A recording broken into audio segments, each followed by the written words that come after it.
যখন নির্বাচনটা হলো তখন আপনারা এগুলো ভুলে গেলেন কেন? তারা এক ভিন্ন গ্রহে থাকেন। তারা মনে করেন তাদের বাপের নামে, মায়ের নামে, ছেলেমেয়ের নামে, বোন নামে গ্রাম, ইউনিয়ন, জেলা, উপজেলার নাম বদলে দেবেন, এবং এটাই হচ্ছে বাংলাদেশ। সে বুঝতে পারছে না যে আমরা ওই বাংলাদেশে এখন আর থাকি না। ওই বাংলাদেশের রাজনীতি যারা করতে তাদেরকে 24-এ বিদায় করে দেওয়া হয়েছে। আত্মঘাতী সমালোচনা করেছেন জামাতের নেতা। আমি একটা পুলিশ মেরেই চলে আসবো। আমরা আর কোর্টের রায়ের জন্য অপেক্ষায় ছিলাম না। আমরা আপনাদেরকে কঠিন ভাষায় তো আক্রমণ করতে চাই না, কারণ আপনারা এই 17 বছরের নিপীড়ন নির্যাতনের অন্যতম শিকার। আপনাদের সাথে কাঁধে কাঁধ মিলিয়ে আমরা এবং এই জাতির সবাই যুদ্ধ করেছে। আমি যদি বলি, জামাত যতগুলো নির্বাচন অংশ নিয়েছেন ইতিপূর্বে, তাদের যে ভোটের পার্সেন্টেজ ছিল, তারা বিএনপির সমর্থনে যতগুলো আসন পেয়েছিলেন, রাতারাতি 12-14 বছর এত নিপীড়ন নির্যাতনের মধ্যে তাদের সরকার গঠন করার মতন অবস্থা তৈরি হয়ে গেল। এদেশে মানুষের মনোজগৎ পরিবর্তন হয়ে গেল। অবাক। কিন্তু বাংলাদেশের জনগণ গণভোটের মধ্য দিয়ে সেই দিনই রায় দিয়েছিল যে বাংলাদেশে একটা নতুন ফর্মুলায় আবারও তত্ত্বাবধায়ক সরকার আসবে। যারা শহীদ হয়েছিলেন তারা কোনো রাজনীতির জন্য যাননি, তারা কোনো প্রাপ্তির জন্য যাননি, তারা এক ভয়হীন সমাজ এবং রাষ্ট্র দেখতে চেয়েছিলেন, যে পেছন থেকে কখন কালো পোশাকধারী এসে আমাকে নাই করে দেবে, কখন আমাকে ফেসবুকে একটা লেখার জন্য ধরে নিয়ে যাবে, কখন আমাকে গুলি করে মেরে ফেলবে। এই যে ভয়ের সমাজ কায়েম করেছিল তারা, সেই সমাজ থেকে মুক্তির জন্য তারা সেই লড়াইটা করেছিলেন। এই লড়াই নিছক কোনো নির্বাচনের জন্য ছিল না। ফলে জুলাইয়ের বিপ্লবের পরে যে সরকারটি গঠিত হলো, তাদের 3টি প্রধান ম্যান্ডেট ছিল। একটা হচ্ছে জুলাইয়ের অভ্যুত্থান চলাকালে যে সংগঠিত গণহত্যা এবং মানবতা বিরোধী অপরাধ, তার বিচার, এবং তার আগের 17 বছরের মানবতা বিরোধী অপরাধের বিচার। দ্বিতীয় ছিল পুরো রাষ্ট্র ব্যবস্থার একটা আমূল সংস্কার, এবং তৃতীয় ছিল সংস্কার, বিচার, এবং আরেকটা ছিল যে নির্বাচন ব্যবস্থাটা ধ্বংস হয়ে গিয়েছিল বাংলাদেশ থেকে। দিনের ভোট রাতে আমি এবং ডামি নির্বাচন, সেই নির্বাচন ব্যবস্থাটাকে একটা বিশ্বাসযোগ্য জায়গায় ফিরিয়ে নিয়ে আসা। এই স্বপ্ন নিয়ে যে বিপ্লবটা হলো, বিপ্লবের পরে এসে পার্লামেন্টে দাঁড়িয়ে যখন বিপ্লবের পরে নির্বাচনের মাধ্যমে যে সরকার আসলো জুলাইয়ের আকাঙ্ক্ষা নিয়ে, সেই জায়গায় দাঁড়িয়ে যখন একজন নেতা বললেন যে ইলেকশনটা যাতে না হয়, পিছিয়ে যাতে না যায়, সেই জন্য আমরা এই সমস্ত সংস্কার প্রস্তাব মেনে নিয়েছিলাম। আমি মনে করি আগামী 1 শতাব্দী পর্যন্ত এই রাজনৈতিক প্রতারণার দায় বিএনপিকে বহন করতে হবে, খেসারত দিতে হবে। তারা যে ভুল করেছেন, যে ব্লান্ডার করেছেন, তারা এখন ক্ষমতায় আছেন, বুঝতে পারছেন না যে কত বড় ক্ষতি তারা নিজের এবং দেশের এবং দলের জন্য করেছেন। আমি আশা করি এখনো বিএনপির শীর্ষস্থানীয় নেতারা এখানে আছেন, একজন আছেন, যে তারা শীঘ্রই এই আত্ম উপলব্ধিতে আসবেন যে তারা একটা ব্লান্ডার করেছেন, এবং সেই ব্লান্ডারের জায়গা থেকে তারা দলকে ফিরিয়ে আনবেন। দেখুন, যে আকাঙ্ক্ষার ভিত্তিতে বিপ্লবটা হলো, অন্তর্বর্তীকালীন সরকার ঐক্যমত্য কমিশন সহ অনেকগুলো আইন করেছিলেন এই রাষ্ট্র ব্যবস্থাটাকে তার সঠিক ট্র্যাকে তোলার জন্য। প্রত্যেকটা আইন করার আগে এক্সটেন্সিভলি আলোচনা হয়েছে।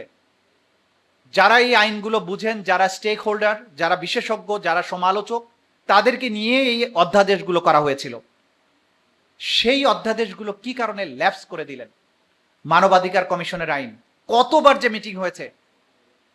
বর্তমানে যারা আছেন পার্লামেন্টে, যারা আছেন, যারা আইন মন্ত্রণালয়ের দায়িত্বে আছেন, তারা এগুলো করেছিলেন সাথে থেকে। কোনো কারণ নেই, বললেন ভালো আইন করব, কই আজ পর্যন্ত আইনের চেহারাও দেখলাম না। ড্রাফট যেটা হয়েছে সেটা অতি জঘন্য একটা আইন হয়েছে। তো আপনারা ভালো আইনটাকে কেন ল্যাপস করে দিলেন? মানবাধিকার কমিশনের আইনকে ল্যাপস করা হলো, গুম কমিশনের আইনকে ল্যাপস করে দেওয়া হলো, সুপ্রিম কোর্টের বিচারক নিয়োগের আইনকে ল্যাপস করে দেওয়া হলো, সুপ্রিম কোর্ট সেক্রেটারিয়েটের আইনকে ল্যাপস করে দেওয়া হলো। অর্থ ব্যবস্থা, ব্যাংক, টাকা পয়সা লুটপাট করে যে বিশ্বে বিভিন্ন দেশে পাচার করা হয়েছিল, সেগুলো রোধ করার জন্য, অর্থ ব্যবস্থাকে সঠিক লাইনে আনার জন্য এনবিআর সংক্রান্ত, বাংলাদেশ ব্যাংক সংক্রান্ত, ব্যাংক কোম্পানি সংক্রান্ত যে অর্ডিন্যান্সগুলো করা হয়েছিল, সেগুলোকে কেন ল্যাপস করে দিলেন? এর সাথে দুর্নীতি ধরবে যে দুর্নীতি দমন কমিশন, যার আগের কাজ ছিল সরকারের মন্ত্রী এমপিদেরকে একটা করে সার্টিফিকেট দেওয়া যায় ইনি দুর্নীতি মুক্ত। যত বেশি দুর্নীতি করবে ফাইনালি দুদক থেকে একটা সার্টিফিকেট নিত সৈয়দ আবুল হোসেনের মতো। সেই দুদককে ঠিক করার জন্য যে আইন সেটাকেও ল্যাপস করে দিলেন কেন? এইটা তো জাতির সাথে প্রতারণা হচ্ছে। আমরা আপনাদেরকে কঠিন ভাষায় তো আক্রমণ করতে চাই না, কারণ আপনারা এই 17 বছরের নিপীড়ন নির্যাতনের অন্যতম শিকার। আপনাদের সাথে কাঁধে কাঁধ মিলিয়ে আমরা এবং এই জাতির সবাই যুদ্ধ করেছে। যখন নির্বাচনটা হলো তখন আপনারা এগুলো ভুলে গেলেন কেন? কেবল কয়েক মাস গিয়েছে, আমরা আশা করি আপনারা এই ভুলটা বুঝতে পারবেন এবং অবিলম্বে যে আইনগুলোকে ল্যাপস করা হয়েছে প্রত্যেকটি আইন আবার যথাযথ জায়গায় ফিরিয়ে নিয়ে আসবেন। তা না হলে এই জাতি আবার বিভক্ত হয়ে যাবে, এটা নিয়েই জাতিতে আবার সংকট তৈরি হবে। আমরা সেই সংকটের দিন আর বাংলাদেশে দেখতে চাই না। আমরা চেয়েছিলাম যে বাংলাদেশে এমন একটা পরিবেশ আসুক যে আওয়ামী লীগের মতো ফ্যাসিস্ট শক্তি, মানবতা বিরোধী অপরাধী শক্তি সরকারি দলে তো নয়ই, বিরোধী দলেও যাতে না আসতে পারে, সেটা আমরা রাজনৈতিক সংগ্রাম করে পারি নাই। আমাদের জাবির ইব্রাহিমের মতো শিশুদের আত্মদানের বিনিময়ে কিন্তু বাংলাদেশে আজকে সেই পরিবেশ তৈরি হয়েছে। আজকে সরকারি দলে আওয়ামী লীগ নেই, বিরোধী দলেও আওয়ামী লীগ নেই। এটাই হচ্ছে আমাদের জুলাইয়ের অর্জন। খুব লম্বা কথা বলবো না, এখানে রাজনীতিবিদরা যেহেতু কথা বলবেন, আমি তো রাজনীতিবিদ থেকে এখন বর্তমানে অবসরপ্রাপ্ত, সে কারণে রাজনীতি নিয়ে বেশি কথা বলতে চাই না। জুলাইয়ের চেতনাকে ধারণ করার জন্য অনেক কাজ বাকি আছে। আমাদের সাহিত্যে, আমাদের পাঠ্যপুস্তকে জুলাইয়ের ইতিহাস সংযোজন সাংঘাতিক গুরুত্বপূর্ণ। যে মহা অর্জন এই জাতি করেছে সেইটাকে যদি আমার প্রজন্মের পর প্রজন্ম এটাকে আমি আমার প্রজন্মকে জানাতে না পারি, তাহলে কিন্তু এই আগামীতে আবারও আওয়ামী লীগের মতো কোনো ফ্যাসিস্ট শক্তির জন্ম হতে পারে। ইতিহাসে, পাঠ্যপুস্তকে আমাদের জুলাই জাদুঘর অবিলম্বে খুলে দিতে হবে, যাতে এই জাদুঘরে ঢুকলে একটা মানুষ যখন ঢুকবে, যখন বেরিয়ে আসবে, এক বুক বেদনা নিয়ে আসবে এবং আওয়ামী লীগের জন্য 1 শতাব্দী পরিমাণ ঘৃণা নিয়ে বেরিয়ে আসবে। সুতরাং এই জাদুঘর নিয়ে যদি কারো ক্ষতি হয়, সেটা আওয়ামী লীগ এবং ফ্যাসিস্টদের ক্ষতি হবে, বাংলাদেশের মানুষের কোনো ক্ষতি হবে না। সেই জাদুঘর ওপেন না করে কেন ফেলে রাখা হচ্ছে, এটা আমার প্রশ্ন। আমি আশা করি যে আমাদের সরকারি দলের যিনি নেতা আছেন তিনি এই বিষয়টা নিয়ে কথা বলবেন। 1971 সালে স্বাধীনতা যুদ্ধের পরে যুদ্ধকে অমর করে রাখার জন্য অনেক সিনেমা তৈরি হয়েছিল। আবার তোরা মানুষ হ, ওরা 11 জন, এই সিনেমাগুলো দেখে মুক্তিযুদ্ধের ইতিহাস প্রজন্মের পর প্রজন্ম মানুষ এটা জেনেছে। জুলাইয়ে আমাদের এত মহাকাব্যিক ত্যাগ আছে, এত ঘটনা আছে যে এর প্রত্যেকটি ঘটনা নিয়ে সিনেমা বানালে বাংলাদেশে অন্তত 1000 পূর্ণ দৈর্ঘ্য চলচ্চিত্র বানানো সম্ভব। এটা অন্তর্বর্তীকালীন সরকারের সময়ই হওয়া উচিত ছিল। কিছু শর্ট ফিল্ম হয়েছে, ডকুমেন্টারি হয়েছে, পূর্ণ দৈর্ঘ্য চলচ্চিত্র হয়নি। সেটা এই সরকারের দায়িত্ব। আমি মনে করি অবিলম্বে আমাদের এই বীরত্ব গাথা, দেশ এবং জাতির প্রতি যে ভালোবাসা, প্রেম, ত্যাগ, সেগুলো নিয়ে অনেক পূর্ণ দৈর্ঘ্য চলচ্চিত্র, ডকুমেন্টেশন, বই, উপন্যাস, কবিতা, এগুলো রাষ্ট্রীয় পৃষ্ঠপোষকতায় সেগুলো হওয়া উচিত, যাতে পরের প্রজন্মের জন্য আমরা রেখে যেতে পারি যে তাদের পূর্বপুরুষেরা দেশ এবং জাতির জন্য কি বীরত্ব দেখিয়েছিল, যাতে করে ভবিষ্যতে কখনো যদি প্রয়োজন হয় আবারও এই জাতির সন্তানেরা জেগে উঠতে পারে। জুলাই এক মহা বিপ্লবের নাম ছিল। জুলাই এই জাতির সব কিছুকে খোল নলচে সহ পাল্টে দিতে চেয়েছিল। আমরা সেই খোল নলচে পাল্টাতে পারিনি। আমাদের দায়িত্ব রয়ে গেছে, আমাদের সেই দায়িত্ব পালন করতে হবে। কিন্তু অন্তত যে আত্মবিশ্বাস আমাদেরকে ফিরিয়ে দিয়েছে, সেই আত্মবিশ্বাস, একটা উদাহরণ দিয়ে শেষ করছি। ফেলানীদের লাশ ঝুলে থাকতো, লাশ আনতে আমরা সাহস পেতাম না। আর এখন পুশিনের চেষ্টা করলে আমাদের বিজিবির পাশাপাশি কৃষকেরাও কাস্তে নিয়ে সীমান্তে রুখে দাঁড়ায়। এইটা হচ্ছে জুলাই পূর্ব বাংলাদেশ এবং পরবর্তী বাংলাদেশের পার্থক্য। আমরা সেই বীরত্ব নিয়ে, আত্মমর্যাদা নিয়ে দুনিয়ার সামনে দাঁড়াবো, সেটাই জুলাইয়ের চেতনা। যে বছরের পর বছর ধরে যে রাজনৈতিক দলগুলো আসলে আমাদের কথা শুনছে না, আমাদের আকাঙ্ক্ষাকে বুঝতে পারছে না, আমাদের স্বপ্নগুলো নিয়ে তাদের কোনো ভাবনা নাই, তারা এক ভিন্ন গ্রহে থাকেন। তারা মনে করেন তাদের বাপের নামে, মায়ের নামে, ছেলেমেয়ের নামে, বোন নামে গ্রাম, ইউনিয়ন, জেলা, উপজেলার নাম বদলে দেবেন এবং এটাই হচ্ছে বাংলাদেশ। সে বুঝতে পারছে না যে আমরা ওই বাংলাদেশে এখন আর থাকি না। ওই বাংলাদেশের রাজনীতি যারা করতে, তাদেরকে 24-এ বিদায় করে দেওয়া হয়েছে। 4,500 কোটি টাকার মূর্তি বানিয়েছিল শুধু শেখ পরিবার, শেখ হাসিনার সরকার। সারা বাংলাদেশে সেই মূর্তিগুলো পর্যন্ত 24-এ ভেঙে দিয়েছে। অতএব বুঝতে হবে, বাপ মা পোলাপান বংশ এদের পূজা করবার রাজনীতি দেখবার জন্য 24 পরবর্তী জাতি সত্তা তরুণরা আসলে প্রস্তুত না। অতএব বাংলাদেশের রাজনৈতিক দল যারা পক্ষে আছেন বিপক্ষে আছেন সংসদের বাইরে আছেন, তাদেরকে এই মনস্তত্ত্ব বোঝা দরকার যে 24 ফান্ডামেন্টালি এই রাষ্ট্র কাঠামোর চিন্তা মনস্তত্ত্ব বদলে দিয়েছে। যদি এই উপলব্ধিতে আপনারা আসতে না পারেন, মনে রাখবেন যে বাংলাদেশ থাকবে, বাংলাদেশের লাল সবুজের পতাকা থাকবে, এখানে রাজনীতি থাকবে, স্বপ্ন থাকবে, লড়াই থাকবে, শুধু আপনারা থাকবেন না। যেভাবে আওয়ামী লীগের মতো নাই হয়ে গেছেন, বাংলাদেশের সকল রাজনৈতিক দলগুলো, পুরাতন দলগুলো যারা পারিবারিক বংশধারার ভিত্তিতে মনে করছেন তারা জন্মগতভাবে এই দেশ শাসন করবার অধিকার নিয়েছেন, আপনারাও থাকবেন না। এটাই পৃথিবীর ইতিহাস, বারবার এটা হয়েছে। এবং দেখেন, আওয়ামী লীগের সেক্রেটারি ওবায়দুল কাদের গত কয়দিন আগে বলেছে ভিডিও বার্তায় যে অনুশোচনা তো দূরের কথা, লাশের বদলে লাশ, চোখের বদলে চোখ, ভায়োলেন্সের বদলে ভায়োলেন্স করাবে তার নেতাকর্মীদেরকে দিয়ে।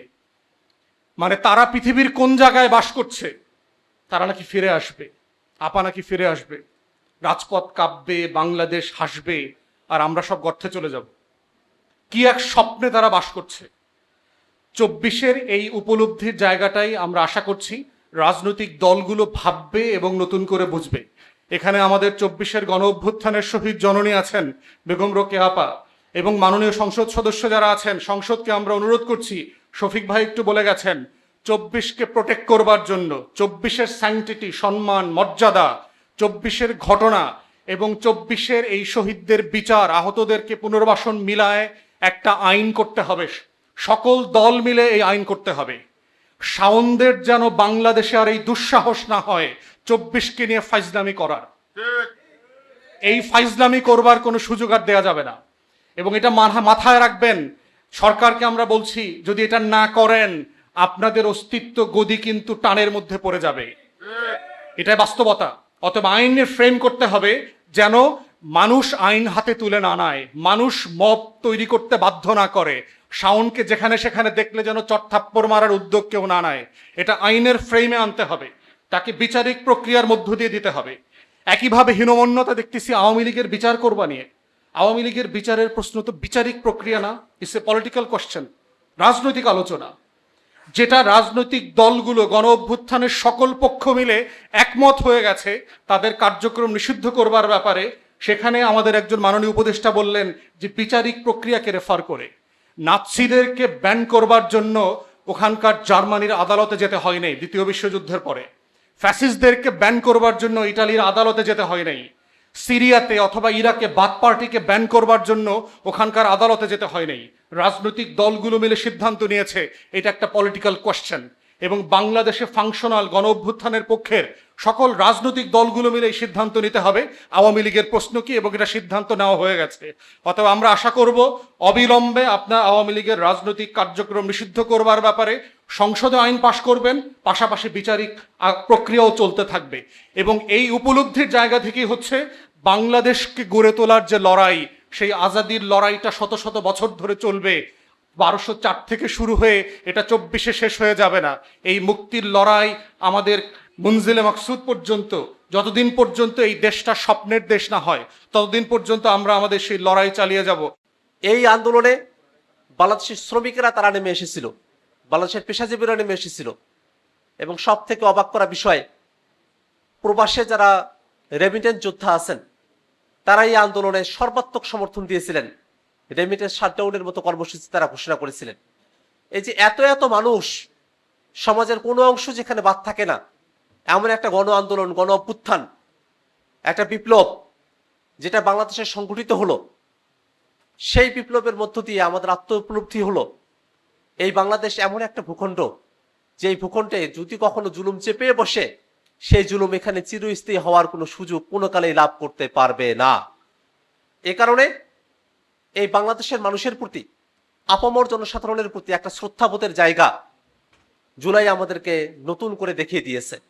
71-এ যেমন এদেশের কিষানেরা তারা অস্ত্র হাতে ধরেছিল, তেমনি ভাবে জুলাইতেও এদেশের সাধারণ জনতা অস্ত্র হাতে ধরার সুযোগ পায় নাই, কিন্তু বিনা অস্ত্রে খালি বুক নিয়ে অস্ত্রের বিপরীতে গুলির সামনে তারা দাঁড়িয়ে গিয়েছিল। এটাই হচ্ছে জুলাই। সেই জুলাই আমাদের কাছে শুধুমাত্র হাসিনাকে দেশ থেকে হটানো, ক্ষমতা থেকে নামানো তার কোনো উপলক্ষ ছিল না। শুধুমাত্র হাসিনা আমাদের লক্ষ্য ছিল না, বরং ছিল হাসিনা, আওয়ামী লীগ একটা যে ফেসিবাদী ব্যবস্থা তৈরি করেছিল, সেই ফেসিবাদী ব্যবস্থা থেকেও আমরা মুক্তি চাই। এবং তারই জন্য আমরা জুলাইতে যে এক দফার ঘোষণা পেয়েছিলাম, সেখানে বলা হয়েছিল ফেসিবাদী ব্যবস্থার বিলোপ এবং নতুন রাজনৈতিক বন্দোবস্ত, সেই লক্ষ্য নিয়েই জুলাই আন্দোলনের এক দফা ঘোষণা করা হয়েছিল। আমরা তারপরের একটা দীর্ঘ সময় আমরা দেখেছি, যে সময়ে বাংলাদেশের সংস্কারের বিষয় নিয়ে দীর্ঘ সময়ব্যাপী আলোচনা হয়েছে, রাজনৈতিক দলগুলো আমরা সকলে অংশগ্রহণ করেছি, একটা ঐক্যমত্যতা তৈরি হয়েছে, গণভোট হয়েছে সেই মতামতের উপরে, এবং জনগণ সকলে মিলে সেখানে ভোট দিয়েছে। সেই 70% ভোট যেটা গণভোটের জন্য, সেই ভোটটাকে এখন আর তারা গ্রাহ্য করছে না। আজকে একটা জিনিস ঘটেছে, সংবিধান বিষয়ে একটা রায় এসেছে আবারও, যে সংবিধানে তত্ত্বাবধায়ক সরকার এবং গণভোটের যে বিধানটা ছিল সেটাকে আবার পুনর্বহাল করা হলো আজকে অ্যাপিলেট ডিভিশনের রায়ের মধ্য দিয়ে। হ্যাঁ, এটা ইতিবাচক, কিন্তু একটা জিনিস মাঝখানের সময়টাতে ঘটে গেছে। আমরা আর কোর্টের রায়ের জন্য অপেক্ষায় ছিলাম না। কোর্ট আজকে রায় দিয়েছে যে তত্ত্বাবধায়ক সরকার ফিরে আসলো, কিন্তু বাংলাদেশের জনগণ গণভোটের মধ্য দিয়ে সেই দিনই রায় দিয়েছিল যে বাংলাদেশে একটা নতুন ফর্মুলায় আবারও তত্ত্বাবধায়ক সরকার আসবে। কোর্ট আজকে রায় দিয়েছে যে গণভোট আসলো, কিন্তু বাংলাদেশের জনগণ ওই 12ই ফেব্রুয়ারি গণভোটে তারা রায় দিয়েছিল যে সংবিধানে গণভোটের যে বিধানগুলো আছে সেটাকে যুক্ত করা হোক। অর্থাৎ আজকে কোর্টের মধ্য দিয়ে যে অর্জন, সে অর্জনটা কিন্তু বাংলাদেশের জনগণ 12 তারিখে 70% জনগণ সে অর্জনের পক্ষে তারা কিন্তু ভোট দিয়েছিলেন। আমরা আর কোর্টের মুখাপেক্ষী ছিলাম না, আমরা জনগণের কাছ থেকে রায় নিয়ে এসেছি। আমাদেরকে আবার কোর্টের মুখাপেক্ষী করার যদি চেষ্টা করা হয়, যদি জনগণের রায়কে কোর্টের মুখাপেক্ষী করার চেষ্টা করা হয়, সেটা বাংলাদেশের জন্য ভালো কোনো ফল বয়ে দিয়ে আসবে না। আমরা এই কোর্টের রায়ের প্রতি ইতিবাচক, কিন্তু আমাদেরকে এই কোর্টের রায়ের থেকেও জনগণের যে রায়, সেই রায়ের দিকে আমাদেরকে লক্ষ্য রাখতে হবে।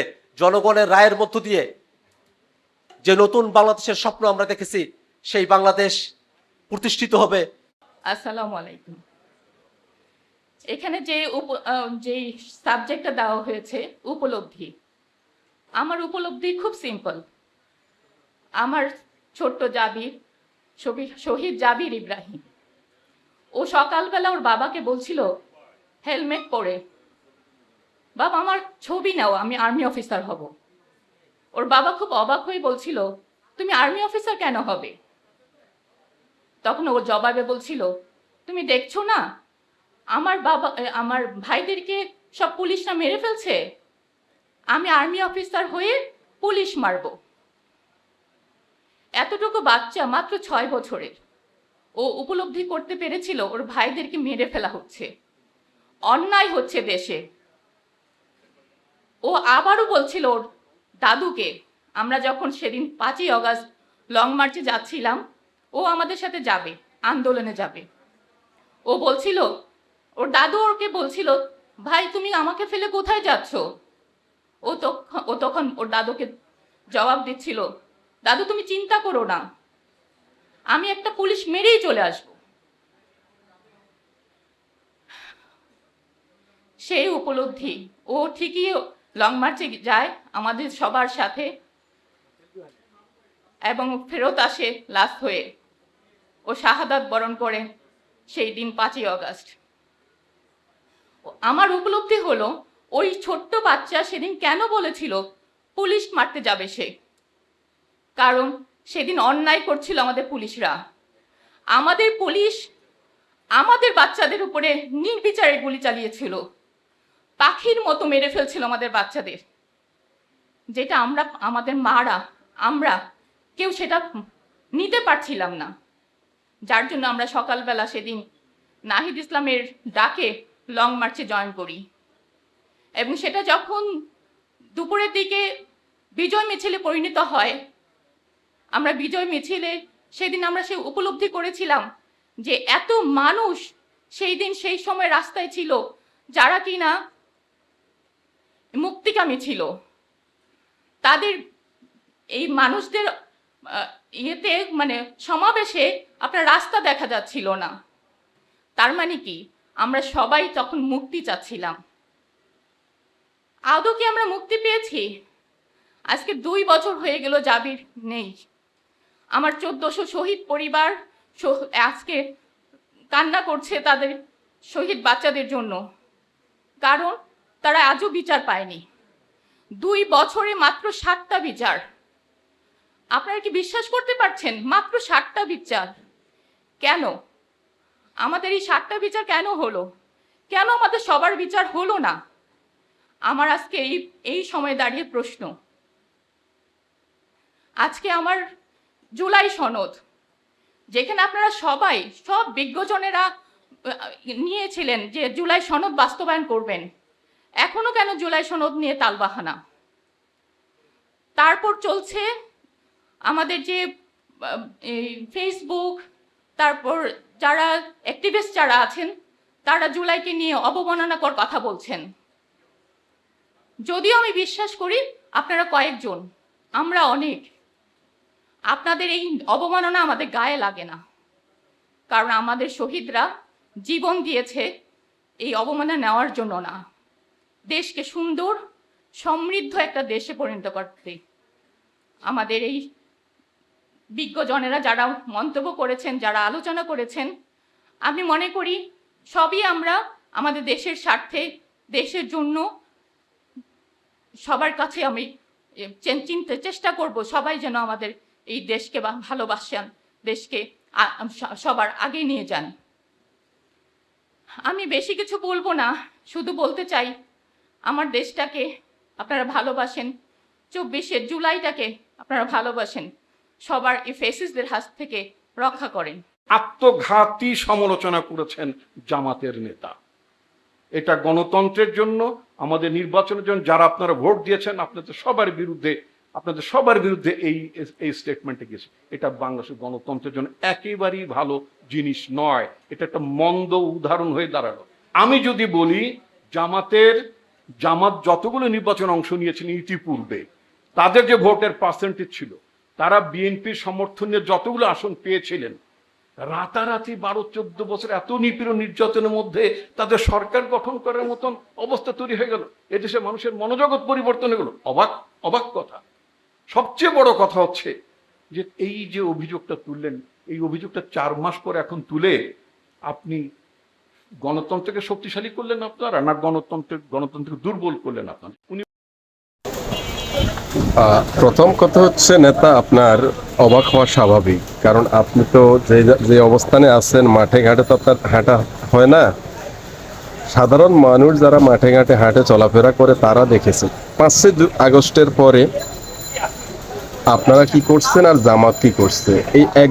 এই 18 মাসে জামাতের জনপ্রিয়তা আকাশচুম্বী হয়ে গেছে, যা আপনাদের জনপ্রিয়তা আকাশ থেকে মাটিতে নেমেছে। শুধু এটুকু রিয়েলাইজ করলে আপনার অবাক হওয়া থেকে আপনি বেঁচে যাবেন, আপনার অবাক হওয়া লাগবে না। এ কথা তো আওয়ামী লীগের কথা। আমাদের মধ্যে বিরোধ থাকবে, তো বিরোধ না থাকলে তো বাকশাল হয়ে যাবে। তত আমরা একটা দলই করতে পারতাম, সবাই আমরা বিএনপি করতে পারতাম, অথবা সবাই আমরা এবি পার্টি করতে পারতাম। তা তো আমরা করছি না। তা আমাদের যার একটা অবস্থান, যার একটা লক্ষ্য আছে। সুতরাং আমাদের মধ্যে বিরোধ যাই থাকুক না কেন, যেই জায়গাতে আমরা অবস্থান করি না কেন, চূড়ান্ত পর্যায়ে জুলাইয়ের যে চেতনা, জুলাইয়ের যে আকাঙ্ক্ষা, আমাদের স্বাধীনতা সার্বভৌমত্বের প্রশ্নে, আমাদের গণতন্ত্রের প্রশ্নে আমাদের ঐক্যবদ্ধ থাকতে হবে। বাংলাদেশে হঠাৎ করে সাদা কাপড়ে কলেমা খচিত পতাকা বিভিন্ন জায়গায় দেখা যাচ্ছে। এটা একটা কনস্পিরেসি। কয়েকদিন আগে একটা বোম ব্লাস্টের ঘটনা ঘটেছে, এই পতাকা নিয়ে মিছিলের ঘটনা ঘটেছে। এটা হচ্ছে শেখ হাসিনা আমলে জঙ্গি নাটক হতো, তারা এগুলো ক্রিয়েট করতো।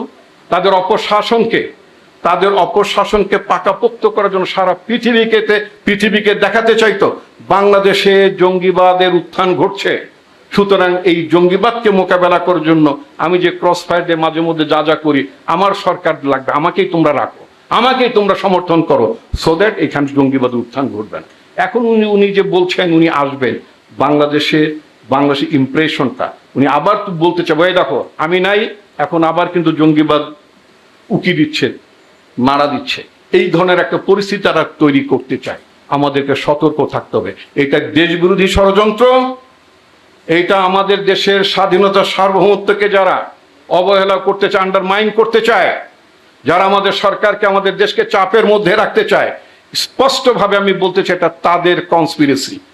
গণতন্ত্রের প্রথম কথা হচ্ছে যে জনগণের কথা শুনতে হবে। ইউ আর হার্ড, আপনার কথা শোনা হয়েছে, আপনার কথা শোনা হয়েছে। এখানে দাঁড়িয়ে শুধু আমি কথা বলে যাব, এমপি সাহেবরা কথা বলবেন, মন্ত্রী পার্লামেন্টে কথা বলবেন, কিন্তু জনগণের কথা শোনা হবে না। এটা কোনো রাষ্ট্র ব্যবস্থা না। আমরা সেই জন্যই তো লড়াই করেছি, আপনারা সবাই লড়াই করেছেন। কি জন্য লড়াই করেছেন? যে আপনি রাষ্ট্রের কাছে প্রশ্ন তুলতে পারবেন, রাষ্ট্রকে প্রশ্ন করতে পারবেন, এবং রাষ্ট্র সেই প্রশ্ন শুনবে। আপনি নিরাপদে নির্ভয়ে সাহসের সাথে আপনি প্রশ্নটা তুলতে পারবেন। আপনি প্রশ্নটা তুলেছেন, এটি হচ্ছে আজকের উপলব্ধি। জুলাইয়ের যে অর্জন, উপলব্ধি হচ্ছে যে আপনি সেই ব্যবস্থার মধ্যে আছেন, সেই ব্যবস্থাটা একটা পরিবর্তন এনেছেন, যেখানে আপনার কথা বলতে পারেন, আপনার কথা শোনা যায়, আপনার কথা শুনতে হয়। এটি হচ্ছে গণতন্ত্র। তো এটা আমি মনে করি যে একটা ছোট্ট উপলব্ধির মধ্যে হচ্ছে আমার এটা উপলব্ধি। আপনার এই বিষয়টি নিয়ে আমার একটু ভাবনা আছে। আমি অনেক সময় বলতাম আমরা তো আসলে সংবিধান চর্চা করি না, সীমিত সুযোগের মধ্যে আমরা সংবিধান চর্চা করি না। আপনি যে কথাগুলো বললেন, অ্যাজ এ সিটিজেন স্টিল এই স্কোপটা আছে। এখানে কয়েকজন লয়ারও আছেন। সেটা হচ্ছে যে আপনি একটা পিটিশন করতে পারেন পার্লামেন্টকে, মানে আপনাদের প্রবলেমটা তুলে। তো কিন্তু আমেরিকার মতো আপনি শুধু পিটিশন করলে চলবে না, আপনার পিটিশনটা এখানে আবার দুজন সংসদ সদস্যকে স্পন্সর করতে হয়। তো নিশ্চয়ই আমার মনে হয় যে দুজন সংসদ সদস্য ন্যূনতম পাওয়া যাবে। এবং যদি এটা আপনি পিটিশন করেন এবং দুজন সংসদ সদস্য আক্তার এখানে আছে, এমনকি প্রয়োজন বোধে আমি আমার দলের সংসদ সদস্যদের কাউকে বলবো তারাও যাতে আপনার এই দাবিটা স্পন্সর, অর্থাৎ পার্লামেন্টে উত্থাপিত হয়। তো যাই হোক, এটা হচ্ছে আমি একটা প্রথম উপলব্ধির কথা বললাম যে আমরা একটা বড় মাপের অর্জন করেছি, আপনি বলেছেন, এবং আমি শুনতে বাধ্য হয়েছি, আমাকে শুনতে হবে আমাকে। ইট ইজ অ্যাচিভমেন্ট, এটি হচ্ছে জুলাইয়ের অ্যাচিভমেন্ট। রাষ্ট্রটা এখন সেই জায়গায় দাঁড়িয়েছে, রাষ্ট্রটা এখন সেই জায়গায় নাই যে আপনার কথা শোনা যাবে না, আপনি কথা বললে আমি মানে রাগ করব, বা অথবা আপনি সংকোচ বোধ করবেন, অথবা আপনি নিরাপত্তাহীনতায় ভুগবেন। রাষ্ট্রটা কিন্তু এখন সেই জায়গায় নাই। এটা শাসক দলকে, শাসক গোষ্ঠীকেও বুঝতে হবে এখন। তো অনেক আলোচনা, মান্না ভাই আমার অত্যন্ত প্রিয় বক্তা, মান্না ভাই অনেক কথা বলেছেন, এবং তার অনেক কথাগুলোই আমি বলবো না অযৌক্তিক, তার উপলব্ধির সাথে আমি তাকে শ্রদ্ধা জানাতে চাই। একটা সাম্প্রতিককালে একটা কথা উঠেছে, শেখ হাসিনা আসছেন, পত্রিকায় দেখেছি শেখ হাসিনা আসছেন। জুলাই মাস আমাদের অভ্যুত্থানের 2য় বর্ষপূর্তি, উনি আসছেন, উনি জানান দিয়েছেন। কিভাবে? সাংবাদিকরা জিজ্ঞেস করেন, আমি খুব অবাক হয়ে যাই। জিজ্ঞেস করেন 2 বছরের মধ্যে, জিজ্ঞেস করেন যখন টক শোতে যে জিজ্ঞেস করেন শেখ হাসিনা আসছেন, কি বলবেন? বলে না কি বলবো, ওটা তো লিমিটেড, মানে 2-3 জনের মধ্যে, আমি মঞ্জু ভাই বা মান্না ভাই, আমরা 2-3 জনের মধ্যে আলোচনা করি টক শোতে। যে আজকে আপনাদের সামনে বলতে চাই, তিনি আসছেন না, আসতে পারবেন না। কেন পারবেন না? 1981 সালে তিনি স্বামী সন্তান নিয়ে প্রবাসে ছিলেন, এবং সরকারের আনুকূল্য নিয়ে, তৎকালীন বিএনপি সরকার, সেই সরকারের আনুকূল্য নিয়ে, অনুমোদন নিয়ে তিনি বাংলাদেশে এসেছিলেন। যখন তিনি বাংলাদেশে আসেন শেখ হাসিনা, তখন শেখ হাসিনার হাতে কোনো রক্ত ছিল না। শেখ হাসিনা নিজে কোনো সংবাদপত্র বন্ধ করেনি, লেথাল উইপন ইউজ করার জন্য কোনো নির্দেশ দেননি, রক্ষী বাহিনী তিনি ক্রিয়েট করেননি, একদল তিনি বানাননি, গুম করেননি। যে রক্ষী বাহিনীর লোকজন যে গুম করতে, এই কাজগুলোর সাথে উনি জড়িত ছিলেন না। ওনার বাবার প্রশাসন, ওনার বাবা জড়িত ছিলেন, শেখ মুজিবুর রহমান জড়িত ছিলেন। 21 বছর তাকে রাজনীতি করতে, এবং ওনার বাবা, মানুষ সাধারণত বাবার যে মৃত্যুর সময় বাবার যে আকাঙ্ক্ষাটা কি, বাবা যদি বলে আমাকে ওই জায়গায় কবর দিও, তাই তো দেই আমরা নাকি। বাবা যদি বলে এটা করো, যে একজন বাবার গল্প বলে গেলেন না যে আমার নাম যেন থাকে, বলে তো। তো উনি ওনার বাবার জীবনের সর্বশেষ আকাঙ্ক্ষা ছিল তাদের দলটার নাম হবে বাংলাদেশ কৃষক শ্রমিক আওয়ামী লীগ। উনি সেটাও রাখেন নাই। উনি বুঝতে পেরেছিলেন যে বাংলাদেশের মানুষ বাকশালকে ঘৃণা করে ওই নামে রাজনীতি করা যাবে না। সেজন্য তিনি বাবার সর্বশেষ ইচ্ছার নামটা পর্যন্ত বাদ দিয়ে তিনি আবার বাংলাদেশ আওয়ামী লীগে ফিরে এসেছিলেন, অর্থাৎ বাবার পথে অনেক বছর তিনি ছিলেন না। তো এবং শেষবার ওনাকে বলতে যে আমাকে ক্ষমা করেন, আমাদেরকে ক্ষমা করেন, একবারের জন্য আমাদেরকে সময় সুযোগ দেন। তো মানুষ মনে করছে আচ্ছা ঠিক আছে, মানুষ মাত্রই ভুল করে, তো ঠিক আছে একবার সুযোগ দেওয়া যায়, একবার সুযোগ দিয়েছে, ভালো। এবার তো ওনার কোনো রিগ্রেট নাই, রিমোর্স নাই, ওনার অনুশোচনা নাই। উনি বলেছেন উনি কোনো অন্যায় করেন, ভুল করেননি। উনি বলেছেন উনি ভারতে যেতে চান নাই, উনি নাকি গোপালগঞ্জে যেতে চেয়েছিলেন। গোপালগঞ্জে যাওয়ার জন্য কি এত বাক্স পেটটা বানতে হয়? ঢাকা থেকে গোপালগঞ্জে, আমার বাড়ি গোপালগঞ্জ আর ঢাকার মাঝামাঝি জায়গা হচ্ছে আমার বাড়ি, এই যে মুন্সিগঞ্জে মাওয়াঘাটের কাছে আমার বাড়ি, মানে ব্রিজটা পার হলে তো মোটামুটি গোপালগঞ্জ। তো গোপালগঞ্জে যাওয়ার জন্য তো এরকম 28টা সুটকেস, বাক্স পেট্রা, হীরা জহরত, এত ডলার প্যাক আপ করতে হয় না। উনি মিথ্যা কথা বলেছেন। উনি গোপালগঞ্জ, উনি জানতেন যে ওনাকে ভারতেই যেতে হচ্ছে, পৃথিবীর কোন দেশ ওনাকে গ্রহণ করতে সম্মত ছিল না। ওনাকে গোপালগঞ্জে না, পৃথিবীর কোন গোপালগঞ্জে গেল যেই জনগণ গণভবন দখল করেছিল। আমরা এরকম গণভবন, রাজপথ দখল করার বড় ইতিহাসের কথা জানি। আমরা মার্কিন যুক্তরাষ্ট্রের মতো দেশেও সেখানকার জনগণ আপনার ওয়াল স্ট্রিট দখল করেছিল, আন্দোলনটার নাম ছিল অকুপাই ওয়াল স্ট্রিট। বাংলাদেশের জনগণ অকুপাই গণভবন দখল করার আন্দোলন, এটা পৃথিবীর একটা বিরল ঘটনা।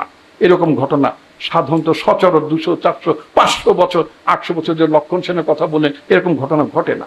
উনি জানতেন যে ওনাকে যেতে হচ্ছে, পালাতে হচ্ছে। ওনাকে যে পালাতে হবে, আমি বহু মিডিয়া, এখানে যমুনা টিভি এবং আরো অনেক টিভি আছেন, আমি বহু টকশোতে বলেছি যে তার গভর্নমেন্ট অনিবার্যভাবে কলাপস করবে, কলাপস করার দিকে এগুচ্ছে। 31শে মে 30শে মে আমি হবিগঞ্জে আমার পার্টির প্রোগ্রামে বলেছিলাম, সেইটা আমার ফেসবুকে এখনো আছে।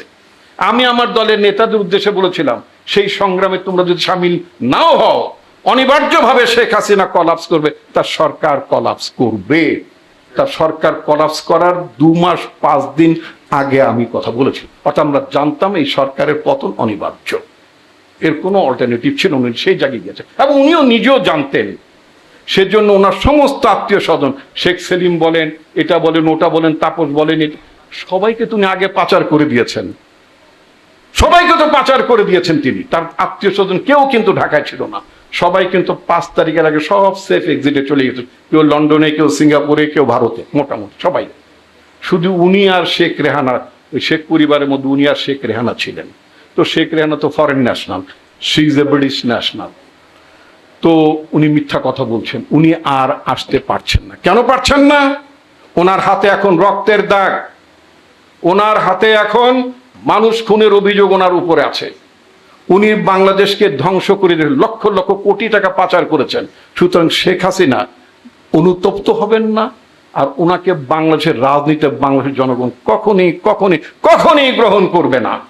সুতরাং এই ব্যাপারে আমরা মনে হয় নিশ্চিত থাকতে পারি। তবে শুধু নিশ্চিত থাকলেই চলবে না। আমরা যারা পক্ষের শক্তি, যারা আমরা জুলাই রচনা করেছি, আপনারা যারা জুলাই রচনা করেছেন, আপনি বলেছেন আপনাদের শরীরে, আপনাদের কাপড়ে রক্তের দাগ, আপনাদের সবাইকে ঐক্যবদ্ধ থাকতে হবে।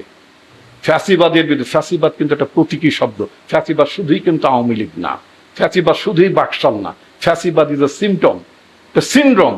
এটার বিরুদ্ধে সবাইকে আপনাদের সজাগ এবং সক্রিয় থাকতে, সক্রিয় অবস্থানে নিতে হবে। জামাত নেতা হামিদুর রহমান আজাদ ভাই, উনি চলে গেছেন, ওনার একটা বক্তব্য ছিল, উনি বলেছেন যে পরিবর্তন উনি দেখছেন না। পরিবর্তনটা তো আসলে রাতারাতি হয় না। 17 বছরের একটা প্র্যাকটিস ছিল, 17 বছরের লুটপাটের শাসন ব্যবস্থা ছিল। সেই শাসন ব্যবস্থা আপনি 4 মাসের মধ্যে পরিবর্তন করে ফেলবেন, তারপরে তো পরিবর্তন হচ্ছে। আপনারা যারা বিদ্যুৎ বিল দিতেন একটু খেয়াল করে দেখেন তো, আপনাদের বিদ্যুৎ বিলের কর্নারের মধ্যে লেখা থাকতো শেখ হাসিনার উদ্যোগ, ঘরে ঘরে বিদ্যুৎ লেখা থাকতো না? তার ছবি দিয়ে। বিদ্যুৎটা কি তার? আপনার টাকা দিয়ে আপনি বিদ্যুৎ নেন, তার ছবি দিয়ে, তার বাবার ছবি দিয়ে বলতো যে শেখ হাসিনার উদ্যোগ, ঘরে ঘরে বিদ্যুৎ।